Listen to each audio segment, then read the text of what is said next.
2 Kings chapter 10. Now there were in Samaria 70 sons of the house of Ahab.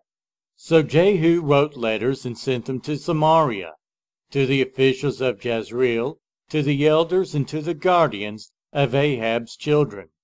He said, You have your master's sons with you, and you have chariots and horses, a fortified city, and weapons.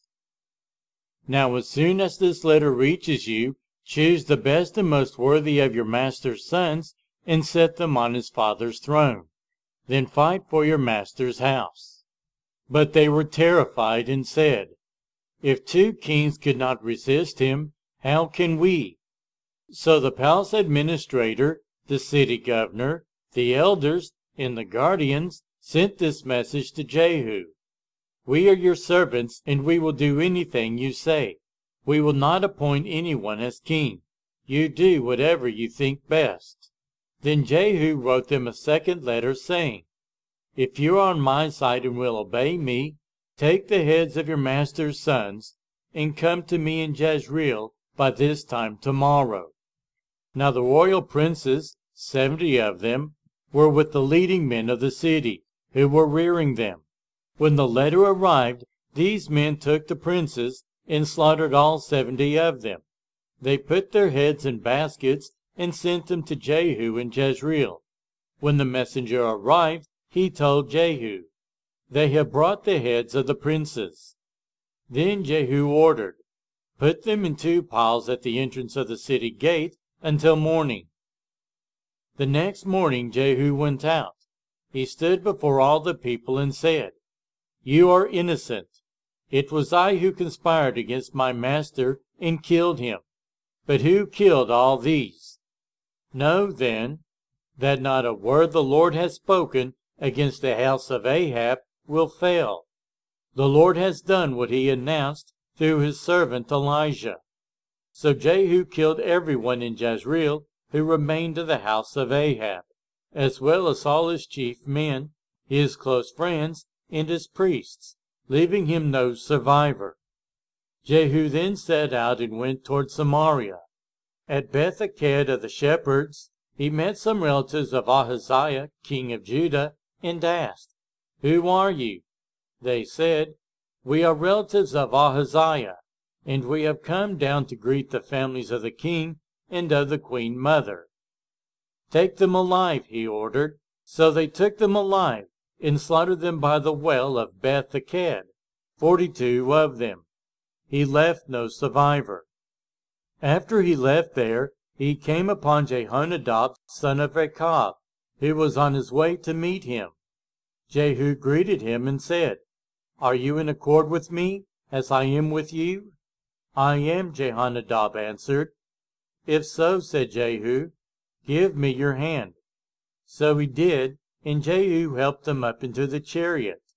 Jehu said, Come with me and see my zeal for the Lord. Then he had him ride along in his chariot. When Jehu came to Samaria, he killed all who were left there of Ahab's family. He destroyed them according to the word of the Lord spoken of Elijah. Then Jehu brought all the people together and said to them, Ahab serves Baal a little. Jehu will serve him much. Now summon all the prophets of Baal, all his servants, and all his priests. See that no one is missing, because I am going to hold a great sacrifice for Baal. Anyone who fails to come will no longer live. But Jehu was acting deceptively in order to destroy the servants of Baal. Jehu said, Call an assembly in honor of Baal. So they proclaimed it. Then he sent word throughout Israel, and all the servants of Baal came. Not one stayed away. They crowded into the temple of Baal until it was full from one end to the other. And Jehu said to the keeper of the wardrobe, Bring robes for all the servants of Baal. So he brought out robes for them. Then Jehu and Jehonadab, son of Rechab, went into the temple of Baal. Jehu said to the servants of Baal, Look around and see that no one who serves the Lord is here with you, only servants of Baal. So they went in to make sacrifices and burnt offerings. Now Jehu had posted 80 men outside with this warning: "If any one of you lets any of the men I am placing in your hands escape, it will be your life for his life." As soon as Jehu had finished making the burnt offering, he ordered the guards and officers, "Go in and kill them. Let no one escape." So they cut them down with the sword. The guards and officers threw the bodies out, and then entered the inner shrine of the temple of Baal. They brought the sacred stone out of the temple of Baal and burned it. They demolished the sacred stone of Baal and tore down the temple of Baal, and people have used it for a latrine to this day. So Jehu destroyed Baal worship in Israel. However, he did not turn away from the sins of Jeroboam son of Nebat, which he had caused Israel to commit, the worship of the golden calves of Bethel and Dan. The Lord said to Jehu, "Because you have done well in accomplishing what is right in my eyes, and have done to the house of Ahab all I had in mind to do, your ancestors will sit on the throne of Israel to the 4th generation." Yet Jehu was not careful to keep the law of the Lord, the God of Israel, with all his heart. He did not turn away from the sins of Jeroboam, which he had caused Israel to commit. In those days, the Lord began to reduce the size of Israel.